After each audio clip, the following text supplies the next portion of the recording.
Hello, hello, hello, and welcome to English Learning for Curious Minds by Leonardo English, the show where you can listen to fascinating stories and learn weird and wonderful things about the world at the same time as improving your English. I'm Alistair Budge, and today we are going to be talking about scientific research. Millions of people around the world spend their lives researching and studying the world around us, searching for cures for diseases, furthering our understanding of the human body, and delivering wonderful breakthroughs in the process. But sometimes they get it wrong.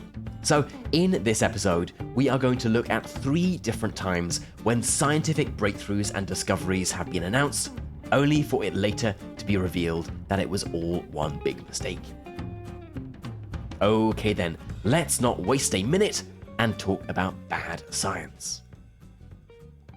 You may know that the most popular British newspaper by practically every metric is the Daily Mail. It boasts a couple of million daily readers of its physical newspapers, swelling to 3 million on the weekend. And the Daily Mail website is incredibly popular, with almost 30 million monthly readers in Britain and hundreds of millions more worldwide. In fact, it is the 125th most popular website in the world. People read the Daily Mail for all sorts of reasons, but it is particularly happy to publish articles revealing medical discoveries. A glass of wine a day is not good for your health, it revealed in October of 2018.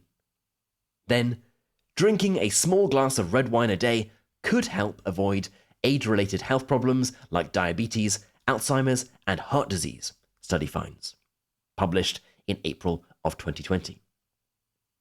Drinking 2 glasses of wine per day may lower chance of developing dementia in February of 2023. If you were to add up everything that the Daily Mail said studies proved would cause cancer, you'd have at least 116 different items. And you could probably find just as many articles published in the same newspaper about the same items saying that they were good for your health.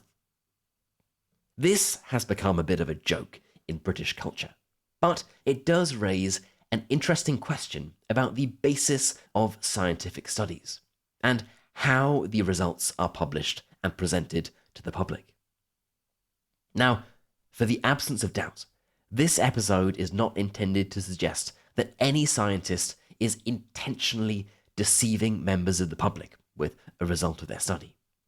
Scientists and researchers do wonderful work, tirelessly furthering human understanding of everything from medicine to nutrition to the origins of the universe. What's more, the peer review process is an effective safeguard for low-quality research. To publish an article in a journal, you present your research methodology and results in detail. Then, other well-respected scientists have the chance to question and interrogate the process. This typically means that any scientific study that has large holes in it, that has not been conducted in a thorough and correct manner, will not see the light of day. It will not be published in a reputable journal. Typically, but not always. So, in this episode, we're going to look at 3 occasions when this was not the case. These are going to be, I hope, more on the light-hearted side. In our last episode, we covered the 1998 scandalous paper that drew a link between the MMR vaccine and autism, which was an example of very bad science, and I should underline, has been completely debunked and disproved. But don't worry, in this episode, we're going to talk about some slightly lighter material. So, with that disclaimer out of the way, let's move forward with our first example, which comes with a scientific headline from 2012 that you might never have thought you would hear. Einstein was wrong. Albert Einstein was one of the most influential scientists in history, and he would no doubt have been open to someone debating his theories. To say he was wrong, though, especially about some of his most famous theories, would have completely upended our understanding of space, time, and gravity. But this was exactly what happened. In 2012, the European Council for Nuclear Research, which you might know as CERN, held a press conference to announce this groundbreaking news. Researchers had found some neutrinos which had exceeded the speed of light.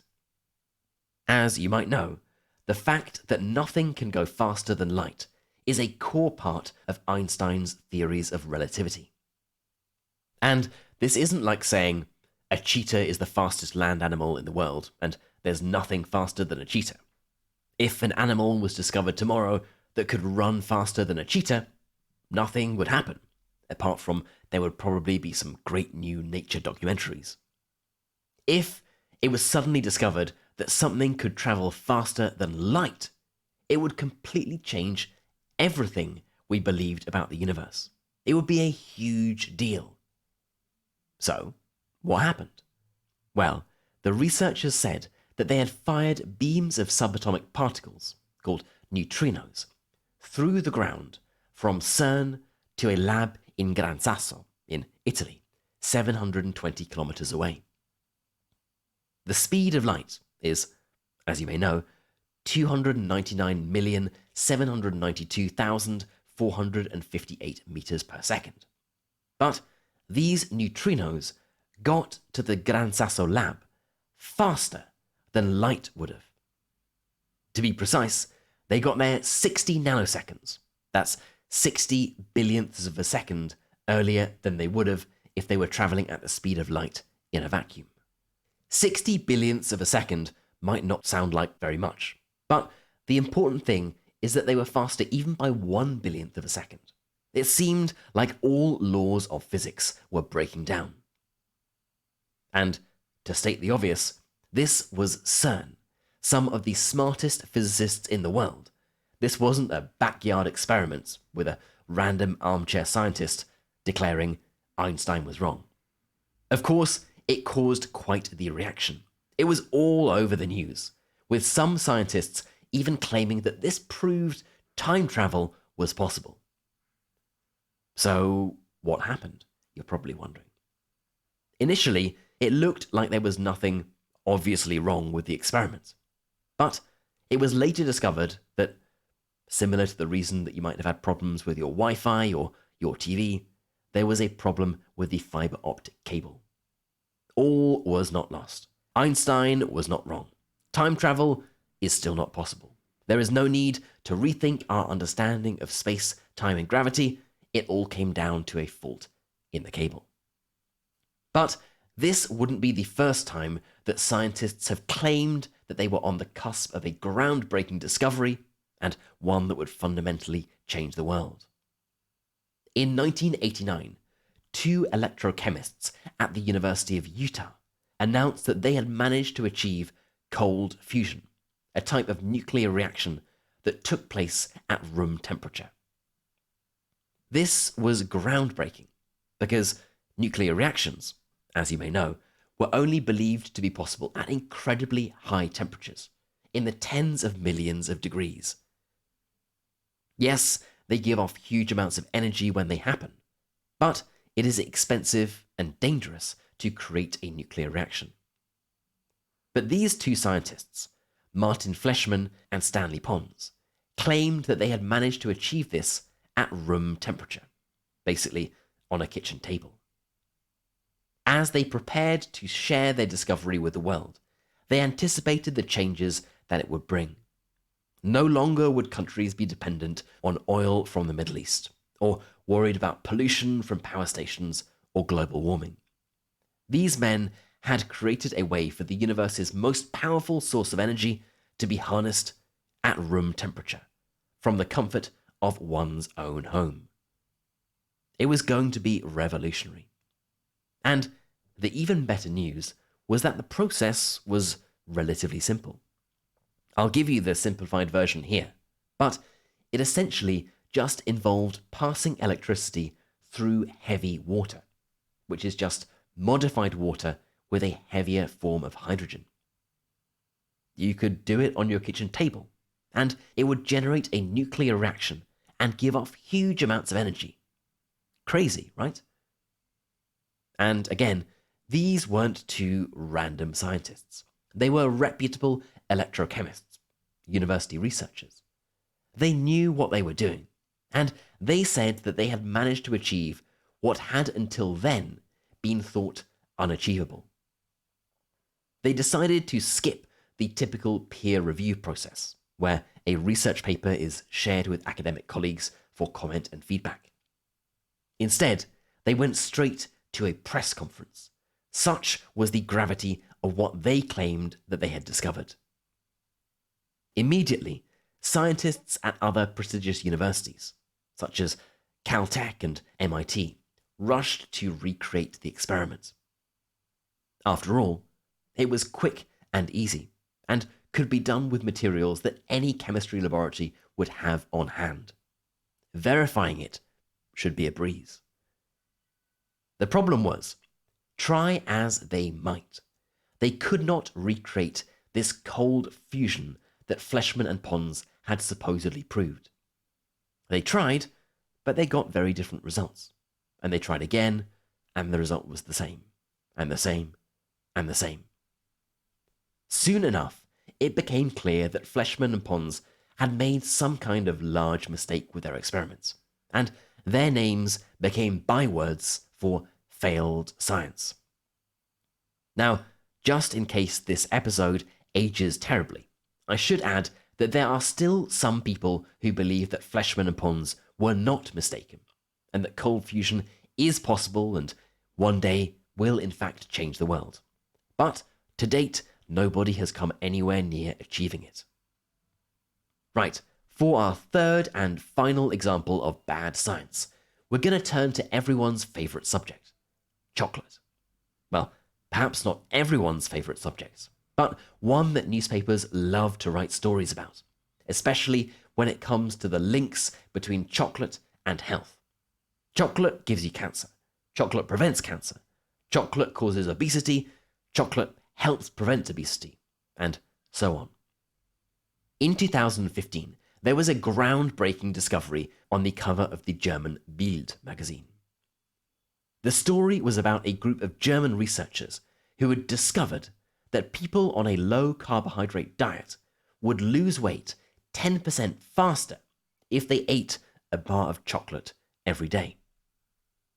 Amazing, right? You don't necessarily associate eating a chocolate bar every day with losing weight, but this research definitively proved, or at least strongly suggested, that there was a positive correlation between eating chocolate and losing weight.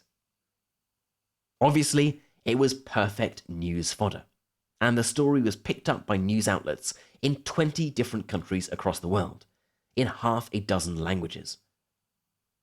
And the story quoted the study's lead author, Johannes Bahanen, PhD, research director of the Institute of Diet and Health, who said, "The best part is that you can buy chocolate everywhere." The problem was, Johannes Bahanen was not a German PhD. He was an American science journalist. And the Institute of Diet and Health, well, if it sounds made up, it is made up. It was invented by the journalist, whose real name was John Bahanen. His intention with this story was to shine a light on quite how easy it is for anyone to make outrageous claims and for serious newspapers and media companies to run with them without really interrogating the results or the methodology. In the case of this study on the link between chocolate and dieting, Johannes Bahanen, PhD, or rather John Bahanen, he did conduct a study, but if you look at what it actually involved, I'm sure you'll see that it wasn't done to the most exacting of scientific standards. First, they chose a group of 15 people who were prepared to go on a diet for 3 weeks. Then they divided the group into 3, so 5 people in each group. One group followed a low-carbohydrate diet. The other followed the same low-carbohydrate diet, but also got a 42-gram bar of chocolate every day. And the final group were asked to make no changes to their normal diet.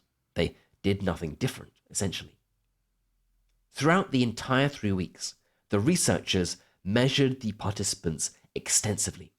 Their sleep quality, weight, blood pressure, cholesterol, sodium, blood protein. They took all manner of measurements. Behanan wasn't sure exactly what would happen during the 3 weeks. But because there were only 5 people in each group, a tiny number, there was bound to be something that seemed different from one group to the next. Maybe it would be lower or higher cholesterol. Maybe sleep quality. Who knows? The point wasn't to try to prove that chocolate helps you lose weight. The point was to try to show how even a poorly designed experiment can become news. And it did. Behanan found a medical journal that astonishingly had no peer review. So it was simply a case of submitting the piece and waiting for an editor to accept it. This only took 24 hours, but then the article was up, published. That was only the first step, though. Next, Behanan wrote a press release that he knew would be picked up by journalists, and included all of the facts and figures that he knew a journalist would want. And the result was exactly as he had hoped and feared. Publications around the world, from Bild to Cosmopolitan to the Huffington Post, ran with it, not doing any due diligence whatsoever. So there we have it, 3 pieces of bad science. Einstein wasn't wrong. Cold fusion is still not possible. And if you had remembered reading somewhere that a bar of chocolate a day can help you lose weight, well, I'm sorry to break it to you, but you can't trust everything you read in the newspaper, especially if it's about chocolate. Okay then, that is it for today's episode on bad science. I hope it's been an interesting one and that you've learned something new. As always, I would love to know what you thought about this episode. What other stories are there about times when scientists got it wrong? Do you have papers like the Daily Mail in your country that seem to be constantly telling you that red wine or chocolate or sex are good or bad for you? I would love to know, so let's get this discussion started. You can head right into our community forum, which is at community.leonardoenglish.com, and get chatting away to other curious minds. You've been listening to English Learning for Curious Minds by Leonardo English. I'm Alistair Budge, you stay safe, and I'll catch you in the next episode.